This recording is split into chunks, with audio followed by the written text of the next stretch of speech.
disciples of Dodongo, we are gathered here today to discuss a game which needs no introduction. I'm Birdman, and sitting to my left is...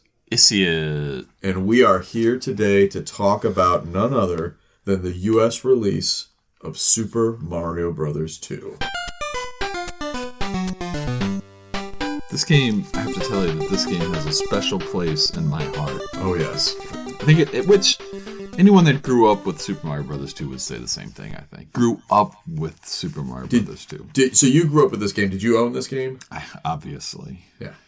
I mean, it's such an obvious own. Even Birdman owned this game. This was one of the five. Little Birdman owned Mario 2. The game was released in North America in 1988. Did we know October 9th, 1988? When was how long after Super Mario Brothers was this? Do we know? The original Super Mario Brothers was released in the U.S. in October of 1985. Okay. And now this was released almost 3 years later in September of 88. So perfect. if we just follow it in order, Super Mario Brothers, the original, was released in Japan on September 13th, 1985. Wait a second. The original. The original. Okay. Sorry. We get it about a month later in October of 1985. Then Japan gets, and we'll circle back to this, their version of Super Mario Bros. 2, which was released less than a year after the original in June of 1986. They get another game called Doki Doki Panic that's released in Japan in 1987. We don't get Super Mario Bros. 2, the US version, until 1988.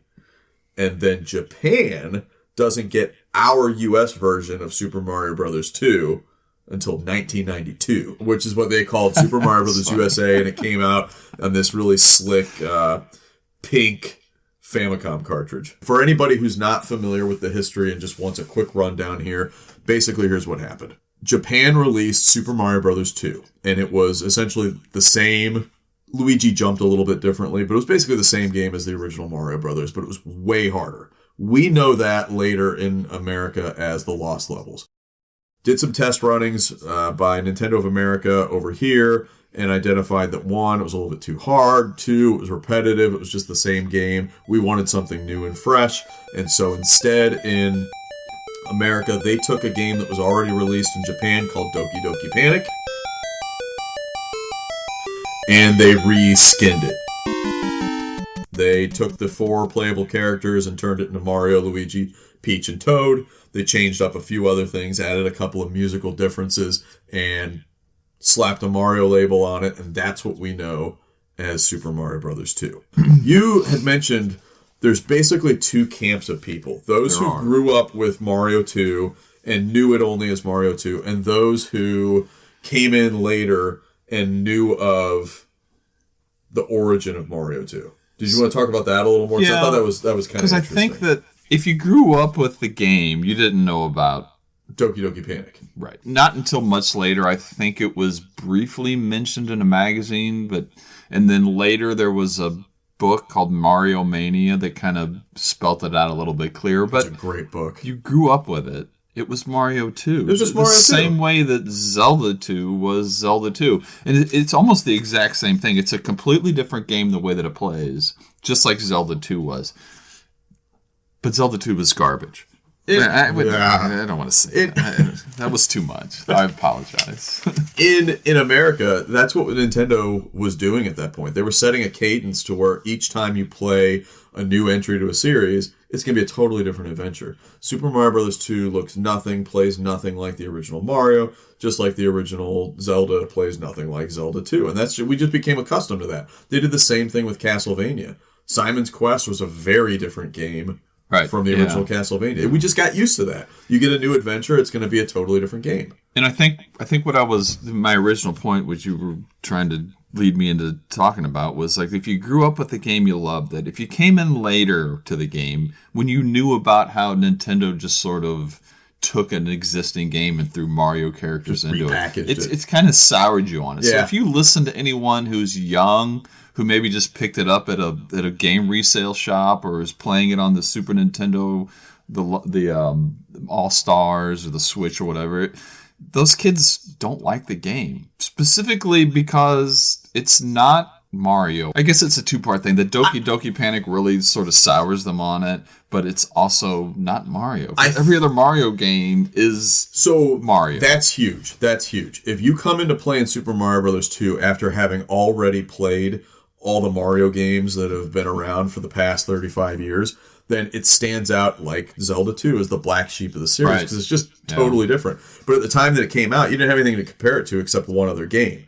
There wasn't a pattern established. But if you play it backwards after having played Mario 3, Mario World, and everything else that's come afterwards, it definitely doesn't fit in. But at the time when it came out, if you played it fresh, there was nothing to fit in with. The other thing, too, is I think we've probably over-sensationalized the idea that America was too stupid to play the original vision for Super Mario Bros. 2. That's really not the case. It just didn't test well. And it didn't test well for a reason. Go play the Lost Levels. Go play the original Super Mario Bros. 2. The game sucks. It's not great, but it's hard. I've tried to play it a couple times, and it just didn't work. Dodongo Dislikes the original vision for Super Mario Bros. 2. We got... This was a gift. This is the Mario game that never should have been, and we wouldn't be the same without it. Here's another thing that's worth pointing out. When they reskinned Doki Doki Panic to give us Mario 2.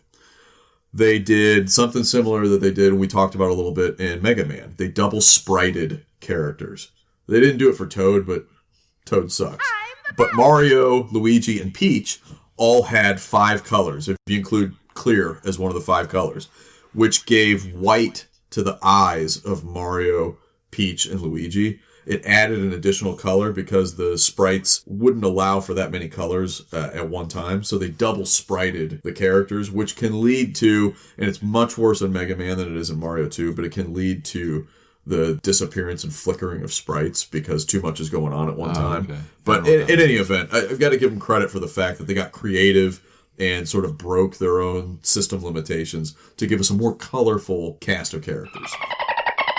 A cast of characters that doesn't really survive past Super Mario Brothers 2. Now, we get some back. Like, this is where Babam came from. Yeah. So let's talk about the characters a little bit, because I think... Because we already talked about how the newer generation doesn't really like this game, I get, for whatever reason. The characters might be another thing, because they grew up with Super Mario Brothers. They grew up with Super Mario Brothers 3.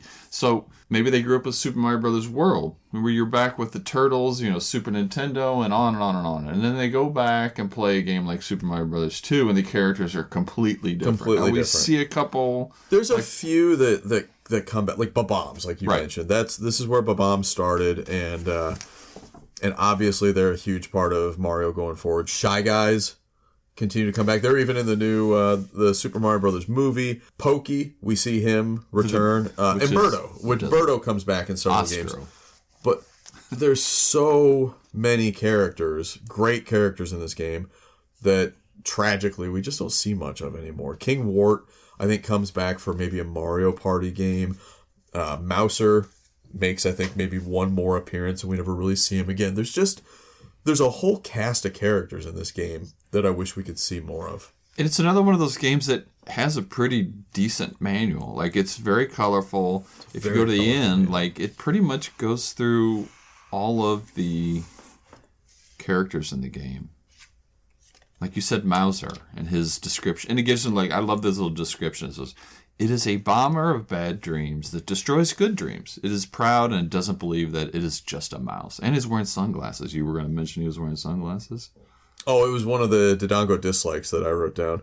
Dodongo Dislikes Mouser wearing sunglasses in a dark room. But he felt like his future was too bright, so he wore sunglasses. The other thing, if we're talking about Dodongo Dislikes... I want to go backwards and say Dodongo Dislikes the bad press that this games get with the current generation. Oh, I would agree with that. I should have threw that in there, but it's here now. Dodongo Dislikes not bringing back these characters like Mouser, King Wart, the Sniffets. So, specifically, the Sniffets, because the Shy Guys come back and even get included in the new feature film, but the Sniffets are just Shy Guys with the... gas mask on. With the gas mask on. Did they not come talk about it a little bit later, else? but I've got a theory that it's not actually a gas mask. Did the Sniffets not come back? I've never seen the Sniffets again. Prove us wrong. Yeah, like the Bezos. You said the ninjas come back in Super Mario World. In Bowser's Castle, there's one little spot where you're running through, and there they are. The Bezos, which are flying Shy Guys. Phanto, which I swear I saw the Phantom Mask guys. And those are the guys that like come after you when you steal the key. And when you're talking about characters, how can you not talk about the great Birdo? Birdo is probably the first representation of a trans character in video game history, I think. I think you're probably right. I love Birdo. He's great. He's called great. Ostro in the manual. Dodongo dislikes the poor proofreading that they did in this game. Because not only does Birdo... They transpose Birdo and Ostro. Yeah. So Birdo... And he wants to be called Birdetta. It says right here. He thinks he's a girl. He spits eggs from his mouth. He'd rather be called Birdetta. And I think there are games later on that refer to the character as Birdetta, if I'm not mistaken. All right, let's move on from Birdo. I like Birdo. He shows up in. Is he in like one of the characters in like Mario Party? I think maybe, but recently but Birdo shows up in Mario Baseball, like all the Mario Baseballs. Well, naturally. Hey, let's talk about the different worlds, because another thing that this thing... We're supposed to be talking about how we hate this game, aren't we? Like, isn't that the thing that we do? Yeah. This is kind of a problem for us every now and again, where we kind of start gushing on games. Well, okay. We started this podcast by talking about the games that Dodongo felt like got too much popular press, that people gushed over too much initially. So we started off the podcast with the first two episodes were The Legend of Zelda and Mario 3, which those are the two games they're largely touted as the top two NES games ever made. And everybody loves them. And for good reason. And so we tear them down. We take them down a peg or two. This game, this season actually, is interesting because it's sort of the other side to the coin of season one. This is the anti-season one. We started season one with the most popular Zelda game and the most popular Mario game on the NES. And this season we're starting with the most unpopular Zelda game and the most unpopular Mario game on the NES, at least based on current perspectives. And so I think these two games actually need a little bit of Dodongo support. And I think Dodongo dislikes how much people dislike these games. Yeah, it's true, though. But because we go back to when I was a kid, the great thing about this game, one of many great things about this game, was that each world had a boss that was sort of unique. Now, they did reuse a Mouser, the Mouser and the Triclide, the three-headed dragon. But like it was different than Super Mario Brothers, where... Is it always Koopa, always Bowser at the end of each level in Super Mario? In the original Super Mario, it's the same. The original character. Mario was Bowser. Different variations of Bowser, like ones that would throw hammers and stuff like that. But it was just Bowser over and over again. I gotta pause and back up for a second because you said something that's sort of sticking with me and it's kind of bothering me. Oh boy! You mentioned Triclide and you said the three-headed dragon, and I immediately wanted to cut you off and say it's a three-headed snake. When does a snake become a dragon? Because this snake breathes fire. It doesn't have wings. It does. But it breathes fire. So what makes you think a snake a dragon? He was once an outsider, but now he is one of Wart's helpers since he impressed Wart with his cunning brain and offensive capabilities, which are 3 times normal strength because he has 3 heads. So it's a 3-headed snake, you're saying. What did I say? A dragon? You said it's a 3-headed dragon. But where do you draw the line between a snake and a dragon? If a snake has 3 heads and it has the ability to blow fire, breathe fire, is it a dragon? Or does it need wings? What's that thing in Harry Potter that has this poison? The thing that's down in the... There's dragons in Harry Potter. It guards Gringotts. No, the thing that is in the basement. The dog? Fluffy? No. The snake thing in the basement, the Chamber of Secrets. That's the basilisk? No, not a... Yeah. Could Triclide be a basilisk? No, I don't think so. Let's leave the basilisk out of this. Is it a snake or is it a dragon? It's a hydra, right? The basilisk is a hydra? No. Oh, this thing is a hydra. This is a hydra. I guess I don't know what a hydra is. I just want to decide, is it a snake or a dragon? It's not a dragon. Because if it's not a dragon, why isn't it a dragon? Because it doesn't have wings? A dragon has wings and feet. And feet. And feet. All right. So and, can we land on the fact that it's not a dragon? But what's a wyvern? A wyvern? Now we're just getting too deep into something that has nothing to do with sub. Can we just land on this is a three-headed snake? I think I want to call it a hydra. All right, so it's a three-headed serpent. It's a three-headed serpent. Let's run with that. Yeah, it's a three-headed serpent. Okay. Fine. I don't. What were we talking about? The breeze fire. I'm sorry. I don't know. The bosses. So sorry. Well, no. Like, then there's Fry Guy. Here's something. Dodongo doesn't like that Fry Guy is the boss of the water level. That doesn't make any sense. Why did you say Dodongo doesn't like? If you're going to do a Dodongo dislikes, at least stick with... Damn it. All right. At least stick with the entire shtick and the name of this podcast. Badgering me.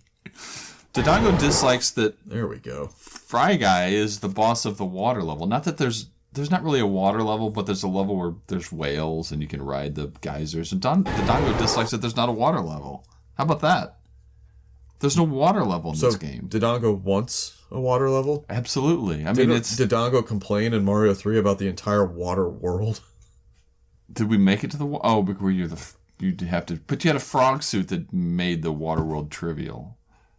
It's just weird that they don't have a water level outside of the fact that this game is just a copy of... Doki Doki Panic. It takes place in a different kingdom. So this game does not take place in the Mushroom Kingdom. It takes place in the land of Subcon, which, by the way, took me 35 years to finally realize that the land of Subcon is a play on subconscious. It took me... Because it's Dreamworld. Almost 50 years to realize that, and I didn't realize it until you told me that you realized it. And the Subconians, what are their names? So Mario's trying to... Did we talk about the story of this game? This is sort of like the Super Mario Brothers Inception game. It's crazy. It's a dream sequence within a dream sequence, possibly within another dream sequence. But the story is that Mario dreams of this land of Subcon and then wakes up and tells Luigi and Princess Toadstool, Princess Peach, whatever you want to call her, and they have this weird third wheel picnic. Mentions in the manual that Mario and Luigi and Peach go off to have a picnic together. Who's the third wheel? Luigi. Wouldn't he hook up? No, never mind. It's just the three of them. There's nobody else there. Isn't Toad there? No, Toad wasn't there. They run into Toad in Subcon, I think. They don't even, Toad's an afterthought. Yeah. Toad, who cares? He's the worst. I'm the best! So they have their weird third wheel picnic, and they see a cave. When they go to the cave, inside the cave is a stairway. They go up the stairway, and they end up in the actual world of Subcon. They fall through the door. So, yeah, they fall through the door. So at that point in time, as the player, you're led to believe that Mario had a dream that was basically a premonition of a world that needs saving, that actually exists in real life. They're in the Mushroom Kingdom. They go through a door. They fall. And the first level starts with you falling, which is a common dream sequence, which should have been a hint that you're still within a dream. I always just assumed that I knew that he was dreaming, but I guess I didn't know because I didn't read the... I don't remember reading the book, the story of Super Mario. Oh, you didn't read the manual? What a shocker. I don't think I did. I just play the games, man. Something we didn't talk about, and before we move too far off topic into conspiracies, which we're going to get to, but we never really talked about the different characters, did we? Like and Mario, their abilities? Yeah, their abilities. Mm-hmm. So Mario is average. Is your average at best. Character. Yeah. Average at best. Luigi jumps high and it's ridiculously hard to control. Flops his feet around and he's impossible to control, and every level, even in the desert, is like you're running on ice. Peach flies, or Princess Toadstool. I don't know she falls with style. What is her official name in this game? Is she still Princess Toadstool? She's Princess Toadstool. And then Toad is just... He's like Mario, but stronger. He's fast, yeah. He plucks vegetables. Which is the character the character really was... Amazing, right? For me, was Toad, I think, is one I use the most. Because I had specific spots where I would use Peach. And then you would use Luigi for World 5-3 to warp to the... That's the only excuse to ever use Luigi in that short game. time, because it's just right at the beginning. 7-1. It's terrible. It's the worst. Trying to use Luigi to do anything. But I did learn that a lot of people, Luigi is their favorite character in this game, which I don't understand at all. He's, really? Yeah. Dodongo disagrees. Dodongo dislikes Luigi and his jumping nonsense. And Dodongo dislikes that Mario is just average. He should be the strongest. Toad should be like the fastest, but not strong. It's a weird way that they've kind of, and I know they were trying to copy the other stupid characters from the other stupid game, but this, I think there's a reason. There's a reason for why Mario's character is so mediocre, but I'll get into that a little later. All right. And at the end of the game, when you beat the game and all the little subconians are cheering for you, it kind of does like it tells you how many times you used each character. Oh, the top contributors? And is there a different ending if they all, because this is something that I learned, that there's a different ending in the other game if they all are played equally. Really? Yeah. So now I'm curious to see, because I always use Princess Peach. So it turns out to be like Princess Peach 9, Toad 2, or something like that. That's how my breakdown is. It's always Princess Peach because you can use her to like skip levels. Is there a distribution of levels depending on which warps you take or don't take any warps that's divisible by 4 so that it can be evenly distributed? Well, I've never heard this before. I don't know that it's an even distribution. Like every character has to beat the same amount of levels. Just that every character has to be used? 3, 2, 3, 4. That type of thing where they're all kind of in the same. I don't know if I want to attempt it. I'd probably rather just look it up and see if it was something. But I did learn when I was watching this morning the history of this game that in the original Doki Doki Panic that you got a special ending if you beat them all. Or if you used all the characters instead of just using the 2. And I like the ending of this game. I like how the characters, it kind of, Mario's sleeping, he's doing his little dream sequence, and then they just sort of scroll all the different characters of the game. All the characters, and then Wart comes up at the end, and he starts cackling. Which, Dodongo dislikes that Wart never came back, because they lead you to believe at the end of the game, when he does that little cackle, that he's still there. That he's still there somewhere, and he's going to come back. But I guess if it's all just a dream, then it doesn't exist to begin with. Yeah. So another Dodongo dislikes is the random distribution of enemies from time to time. So Hoopster is the one that comes to mind. He's a little guy that goes up and down the vines. Yeah. And you can go to a new screen, and every vine has a Hoopster going on it. Leave the screen, come back up, and now only one of them has a Hoopster. Which I'm not sure if it's random. But if it is random, I feel like that would really have an impact on the ability to consistently speedrun this game. If you don't know how many hoopsters are going to show up when you get to the next screen. Have you ever tried a speed run of this game just to blitz through? I don't know that I ever have. It's funny that you should bring that up. In junior high, I was actually in a speedrunning. It wasn't really a speedrunning competition, so the mall was having, and I don't know if it was the mall. I don't know who it was, but there was a Super Mario Brothers 2 competition at Chesterfield Mall, which, if you're local, you know where Chesterfield Mall is. If you're not local, you don't know what it is. It's just a mall. So it was just a big mall. So me and my friend sat at the little... So what you had to do was you put your name in a box, and then they would draw the name. So it wasn't open to everyone. Your name had to be drawn. So there was a little bit of luck involved. We sat there probably for 2 hours and just filled our names out and just stuffed this box with our names. He didn't get his name drawn, though, so maybe it was just me that did it. But they called, obviously, and told my mom, and my mom told me, and I went to this speedrun competition. So it was broken down into age groups, and there was little kid age group, which kindergarten or whatever. Then there was like grade school. Then there was junior high and high school, which was the age group that I was in, because I was in like 8th grade, maybe. I don't know. This game came out 88, so I would have been in... While you're looking that up, folks, Doki Doki Panic. So I was in 9th grade. That would have made sense, because I'm not going to say his name, but he's a kid I was with, my friend at the time. So my name got drawn. We show up on a Saturday morning to... Effectively, they gave you, I think it was 3 minutes. I want to say it was like 3 to 5 minutes to make it as far as we could without warping. That was always the thing back then. You couldn't warp. Oh, okay. Without warping. One of the things that you can do in this game is you can duck down. And if you duck down long enough, you, I guess, charge up. I don't know a better word to say, but your character starts flashing, and it allows them to jump just a little bit higher than they normally would.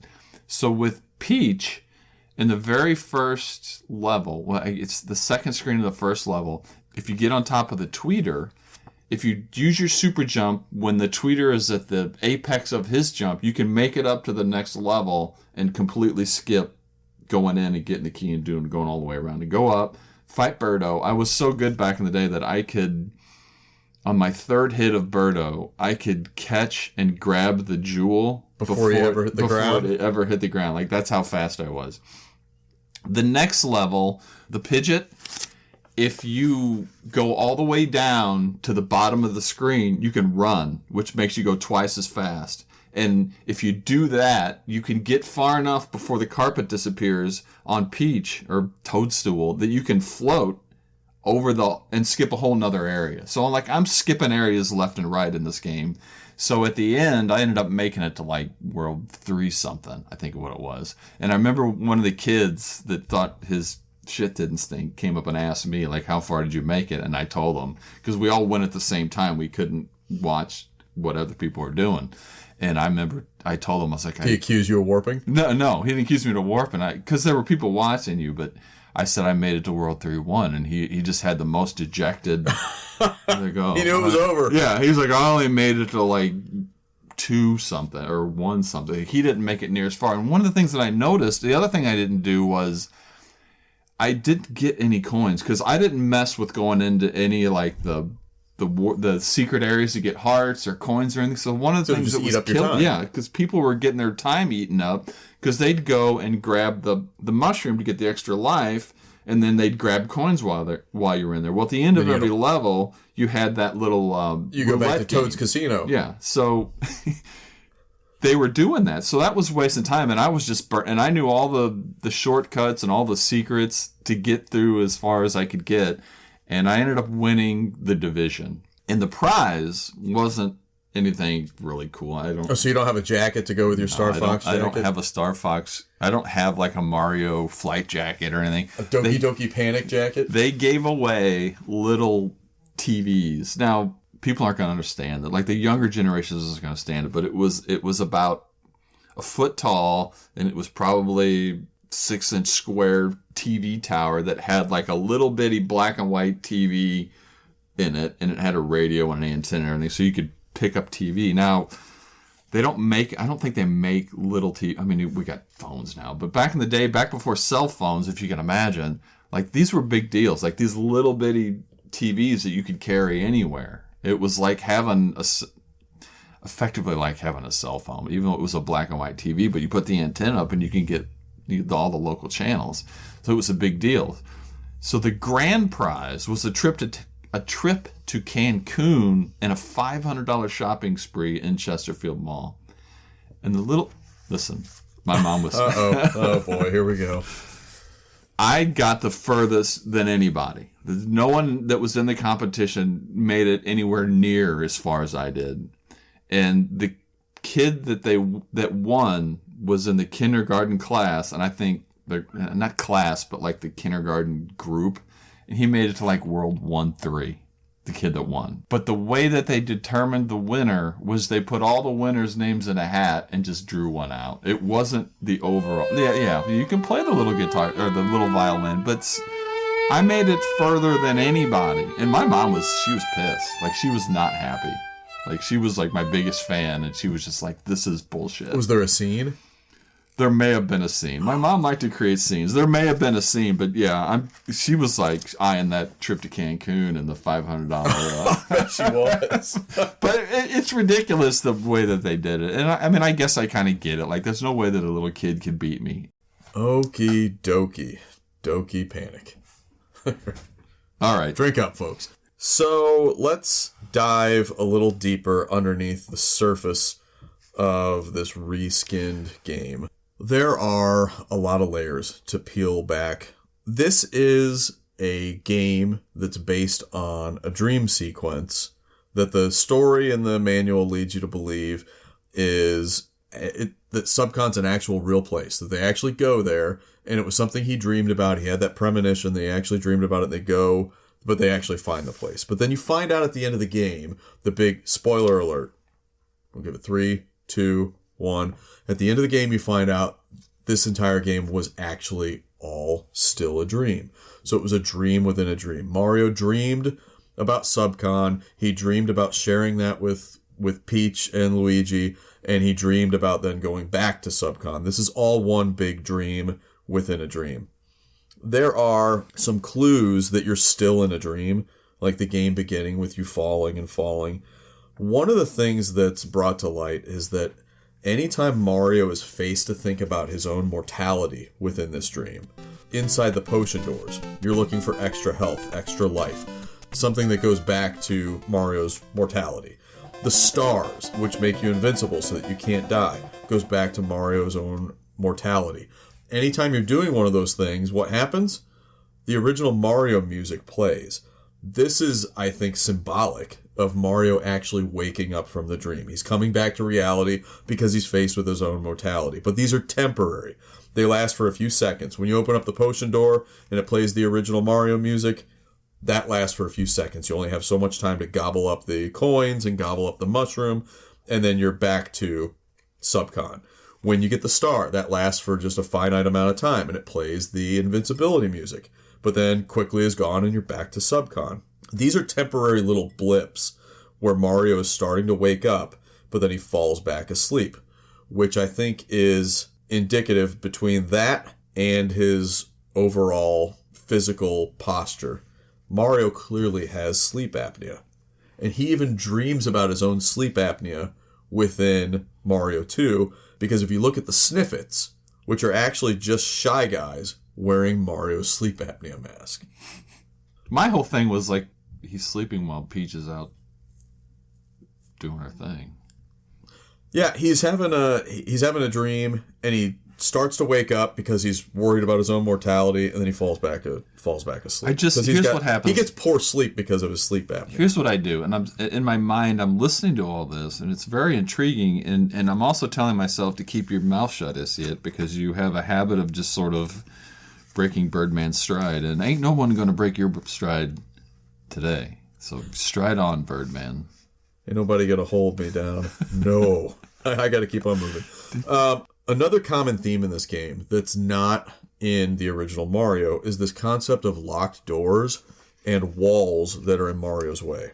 And the walls are those bombable walls that you can grab the bombs and blast your way through. But what do these walls and locked doors represent? What are they keeping him from? What are Mario's walls in real life?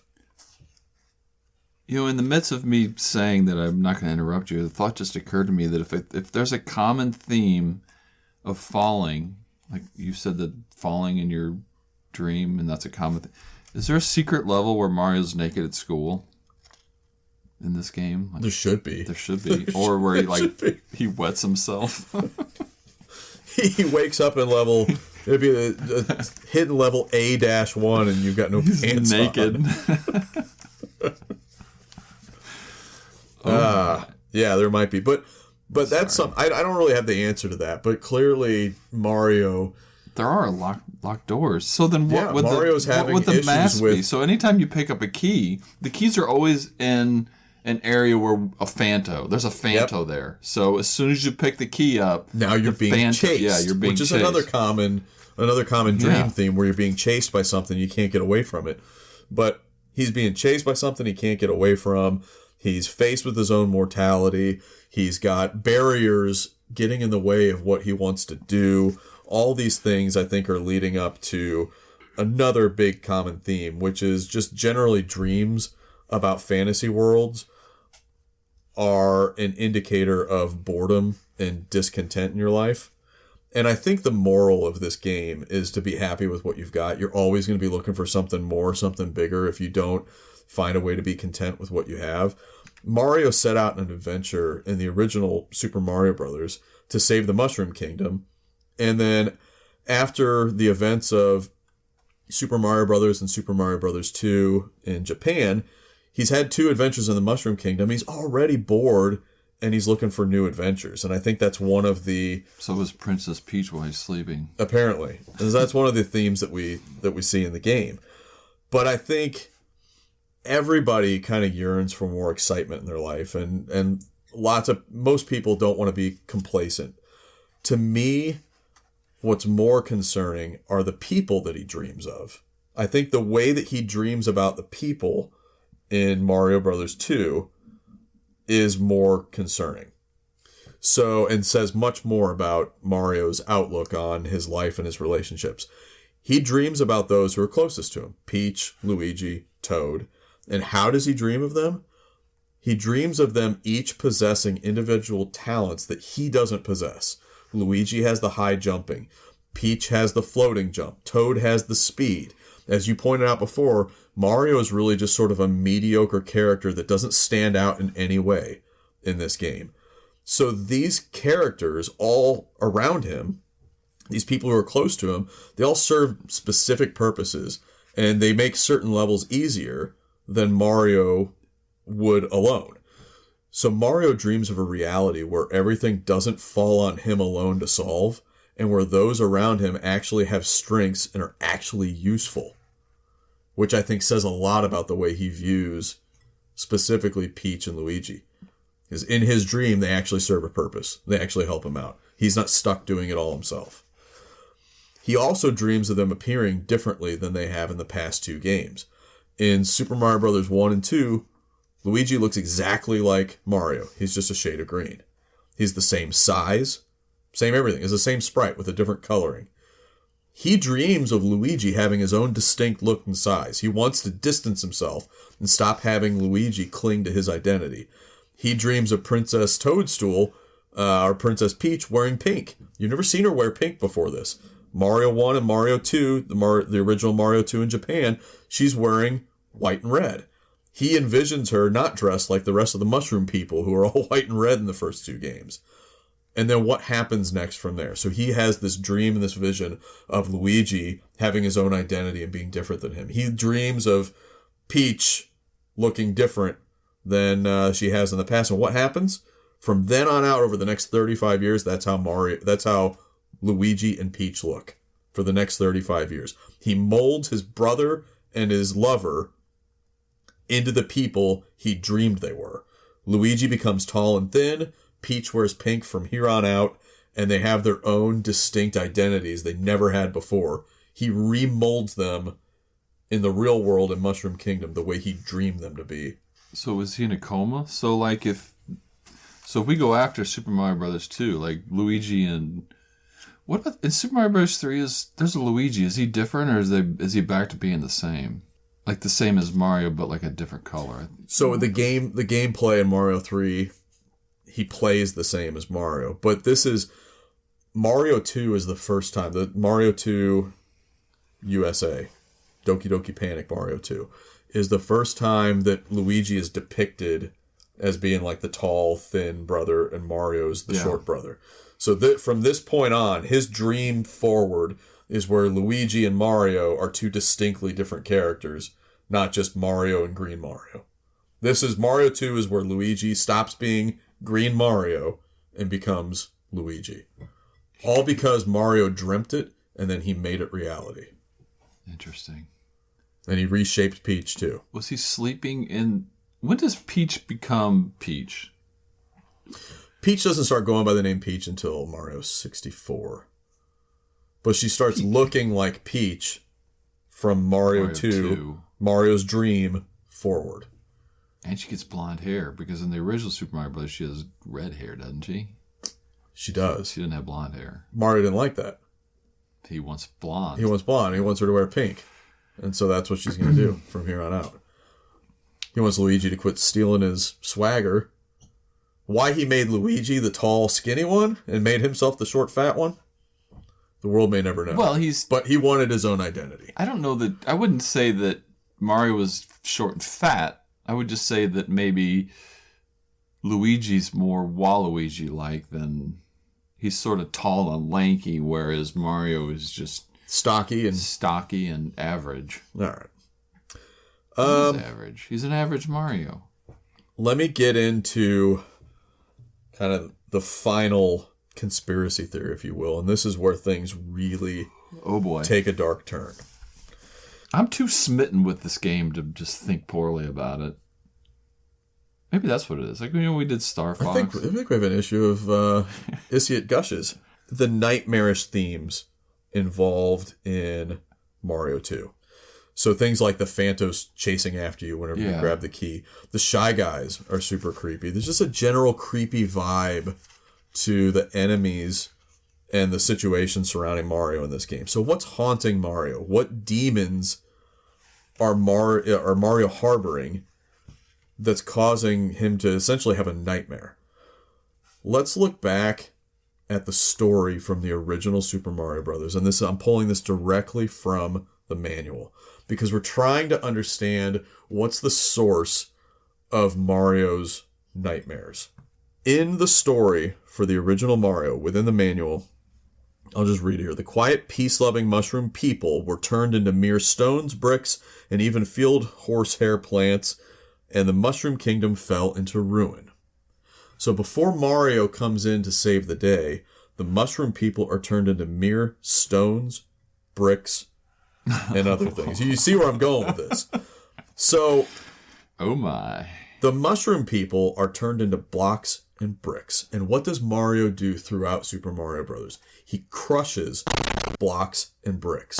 He's killing the mushroom people, and occasionally he'll come across a block or a brick that hasn't fully formed. And what happens when he does that? A mushroom pops out. Part of that mushroom person who hadn't fully formed into a block yet is still stuck within the block. A mushroom pops up, and what does Mario do then? He eats it to make himself stronger.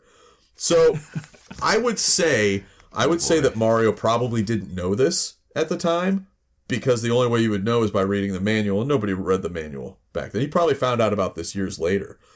But I just imagine Mario sitting down, talking to his therapist. Now he's laying down on the couch, talking about his dreams, uncovering his resentment of his brother and his lover, his guilt over the genocide he unknowingly committed over the mushroom people. And I imagine it was probably too much for him to bear. Who is Mario's therapist? We never see one. They never become central to Mario lore. They're not a playable character in Mario Baseball. They're not featured in Mario Party. No. I think Mario couldn't handle it. So he internalized it, decided to deal with it and fix it himself. He didn't need a doctor telling him what to do. He needed to be the doctor himself.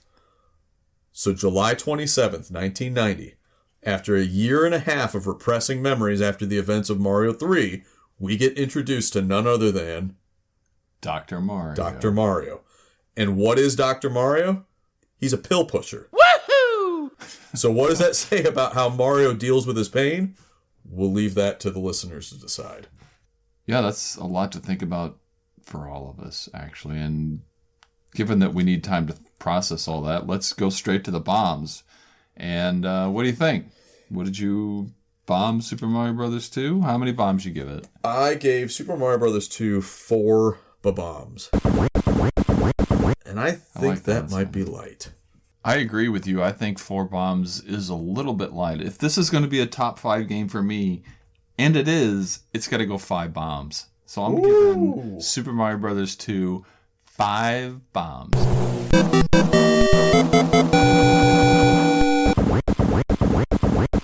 And that's about going to wrap up this episode of Dodongo Dislikes, another gaming podcast. Before we get out of here, a couple plugs. We want to plug our Facebook, which is Dodongo Dislikes, and my Twitch channel, or our Twitch channel, but it's mostly me, right? It's pretty much you. Yeah. Sometimes you come over. But the Twitch channel is at Dodongo Dislikes. You can find all that stuff on Facebook. Birdman's working on some stuff. Yeah, Dodongo Dislikes has penetrated TikTok, so check us out on TikTok as well. All right, we'll see you next time with Echo the Dolphin for Genesis. Oh, that was a much better act. I think that was a B.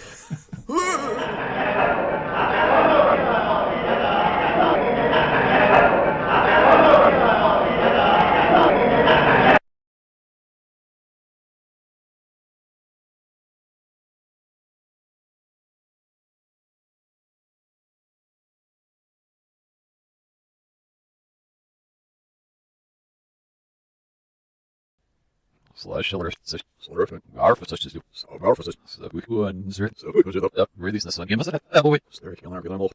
Marf Max slash